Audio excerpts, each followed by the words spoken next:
Wants to take all 4 on lane 34, or 2 and 2, 3 and 1, any way he wants to take them. And he's completed his practice, and he finished up his last practice shot. He left a solid 9, which seemed to stop Tom Milton last game.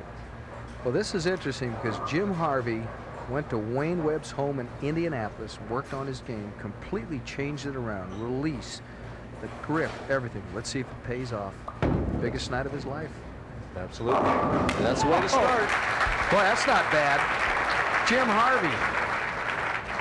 The only error that I think he's made is, well, I would have made Tony-Cariello finish on lane 34. He's going to let him finish on 33.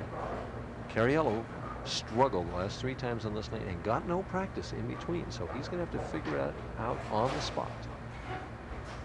All right, let's see if he starts out positive. Looks pretty good. Yes. Sure did. So Tough Tony comes up with a strike. Jim Harvey had a strike. Tony-Cariello. Week's average 226, Mike. It seems Milton had that same average. We asked him about his goals. He says he wants to be consistent and make some money. I think those are the goals of a lot of people in his life. It's interesting, you look at the goals of Mark Baker as he comes up next. You know, he wants to be the best bowler in the history of Southern California. Mark is not shy. This is Tony-Cariello has a strike going. Brooklyn. Yes. A Brooklyn strike. What a break. Oh, jumps around a little bit. Let's see if Jim Harvey, the unknown, 5'10", 165. Let's take a look at Tony-Cariello's shot As here. he just is left of target. The ball hooks right now, and the 3-pin, third one from the right, goes to the wall and comes back and gets the 6 and the 10. Harvey's got to put that out of his mind and just do the best he can. Looks good. All right. Nice shot. He just blows that around. One thing he has going, you know, is that he has a very quick approach. And so even though he's nervous, it's over before it begins, almost. And sometimes that helps. You know, he's not a deliberate type person, it doesn't seem like. It's like a fast break team in basketball. If you get a bad call from the official, you don't have time to worry about it. I like that. Or Hubert Green, if you remember him in golf, that swing was over before it started. All right, see if we can get a triple here. It looks good. Yes. All right, nice shot. He's put the heat to Cariello. Has he ever? He's been working on his game for the past 3 months. He has earned $200 this year. His career earnings are $7,479. Now, let's take a look at the fast approach you talked about. Now watch, he'll drop the ball down right away and then chase after it real quick. He's young, catches up, and then snaps it through with the wrist, and the result was perfect. Tony has a double. Now he has a triple. Cariello, personality-wise, is different. You know, he's more meticulous in how he sets up, yet he's more animated when he gets the strikes. And both bowlers have nothing but strikes through 3 frames. That's all we have seen. They're doing the Rabbits proud right now. 2 representatives from that Rabbit squad, they come out and thrown 6 strikes here. We're looking at the 1983 Amateur Bowler of the Year by both the Bowler's Journal and the Bowling Digest. Trying for 4 in a row. Gives this one more room. And gets the 10 out of there. And the 10 goes down. All of them have gone down. They've thrown 7 balls. We have 7 strikes. We're going to have a lot of time at the end of the show, Mike. Get your act ready. All right, we're going to come back. We'll pick up more action. Can they continue to strike? Well, stick around and find out.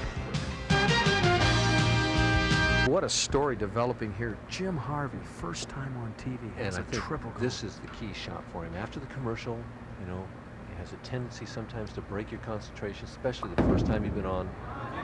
Good ball speed. Oh, and a good shot. The ball just snapped at the end, left the 4-pin. But he's still right in the match. It was a good shot.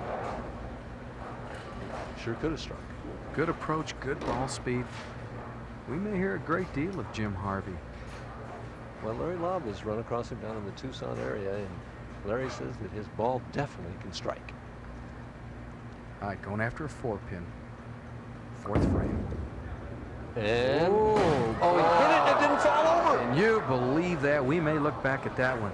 The 4 moved, did not drop.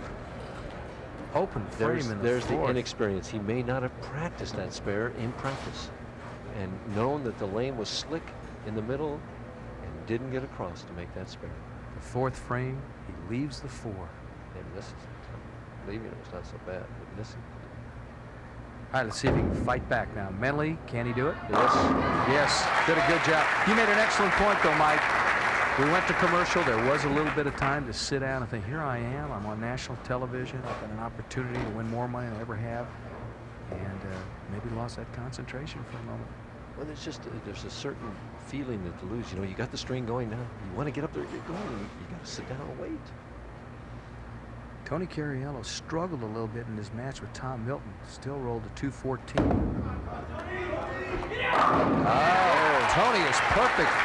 And, you know, we're still alive for 25,000 here, you know. Absolutely. Tony's drilling him in there.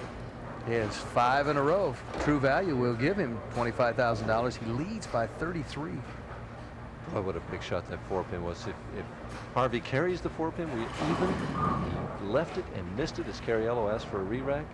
And he's down 33 pins. Tony had a crossover on this lane back in frame number 2. I read Chuck Bazzano's book last night, Guide to PBA Bowling. It was really interesting. It's easy reading. I recommend it. It was great, you know, for Boning somebody. up on your homework. Oh, yeah. Well, somebody who's really learning the game. Whoops. Something wrong in the thumb hole, and he did the exact right thing. Even though this is his first year on the tour, you know, that thumb hole didn't feel right. To be able to stop like that is not the easiest thing in the world to do. And sometimes your mind will tell you, well, go ahead with the shots, you know, but it takes a lot of presence of mind to be able to stop right in the middle of your approach like that, set up again and start all over. Let me ask you this quickly. It's like a shank in golf. Is he thinking about that now with the approach? No. He would have been thinking about it if he didn't stop. Looks good. Oh, 6 in a row. Cariello is 6 shots away from $25,000. Plus going on to meet Mark Baker for the championship. Tony-Cariello. All right, let's see what Jimmy Harvey can do. He's got a strike here to get himself back in the match. He's down 43. Gives it more room. Here it comes. Pretty shot. Good looking shot.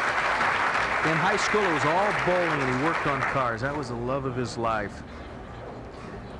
All right, we had a chance earlier to talk to Jim Harvey. His first time in the top 24.